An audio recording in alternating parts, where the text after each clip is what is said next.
नमस्कार मित्रांनो, स्वागत आहे तुमचं आपल्या चॅनलवरती. आज मुरांबा मालिकेच्या भागात प्रेक्षकांना जबरदस्त ट्विस्ट आणि भावनिक ड्रामा पाहायला मिळाला आहे. संपूर्ण एपिसोड खूपच इमोशनल आणि इंटरेस्टिंग होता, त्यामुळे शेवटपर्यंत पाहणं खूप महत्त्वाचं आहे. आजच्या भागाची सुरुवात होते रमा आणि संध्याच्या एका भयानक स्वप्नाने.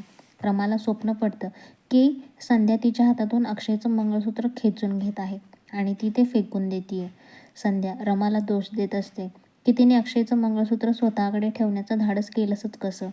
रमा तिच्यासमोर हात जोडते, माफी मागते आणि अक्षयवरचं प्रेम कबूल करते. पण संध्या मात्र अजिबात ऐकून घेत नाही आणि साईच्या सुखासाठी अक्षयचं मन मोडण्याचा निर्णय घेते. पण पुढच्या क्षणी रमा जागी होते आणि तिला कळतं की हे सगळं फक्त एक वाईट स्वप्न होतं. तिच्या हातात मंगळसूत्र सुरक्षित आहे आणि ती थोडी रिलॅक्स होते. यानंतर अण्णासाहेब रमाशी बोलण्यासाठी तिला एकांतात घेऊन जातात. ते रमाला समजावतात की तिच्या मनात अजूनही अक्षयचा प्रेम आहे आणि तिने आता स्वतःला फसवू नये. अण्णासाहेब तिला सांगतात की जर तिचे वडील जिवंत असते तर त्यांनीही तिचा हात अक्षयच्या हातातच दिला असता. पण रमा मात्र ठामपणे सांगते की आता सर्व काही बदललं आहे. अक्षय आणि स्वरा एकत्र आहेत आणि तिला साईसोबत लग्न करावंच लागणार आहे. दुसरीकडे शशिकांत आणि स्वरा काहीतरी मोठा प्लॅन करत असतात. ते प्री वेडिंग शूट करून रमाला अजून जळवण्याचा विचार करत आहेत, जेणेकरून रमा स्वतःहून अक्षयकडे परत येईल.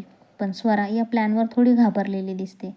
त्यानंतर स्वरा गणपती बाप्पाकडे प्रार्थना करते की अक्षय आणि रमा पुन्हा एकत्र यावेत, नाहीतर तिच्यासाठी मोठी अडचण निर्माण होईल.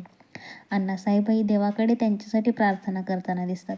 सगळ्यात मोठा ट्विस्ट येतो जेव्हा तारा अक्षय आणि रमाच्या मंदिरातील व्हिडिओ मिळवते. ती हा व्हिडिओ वापरून आरोहीला भडकवण्याचा प्लॅन करते आणि दोघांमध्ये गैरसमज निर्माण करण्याचा विचार करते.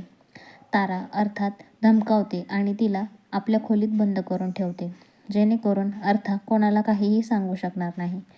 पुढे स्वरा तिच्या बॉयफ्रेंड आदित्यला फोन करत असते, पण तो कॉल उचलत नाही. अक्षय तिला धीर देतो आणि त्याला विश्वासात घेण्याचा सल्ला देतो. अक्षय मात्र आतून रमाला रोज समोर पाहावं लागणार यामुळे नर्वस असतो. शाळेत रमा आणि अक्षयची भेट होते. अक्षय रमाला गुड मॉर्निंग म्हणतो, पण रमा सुरुवातीला दुर्लक्ष करते.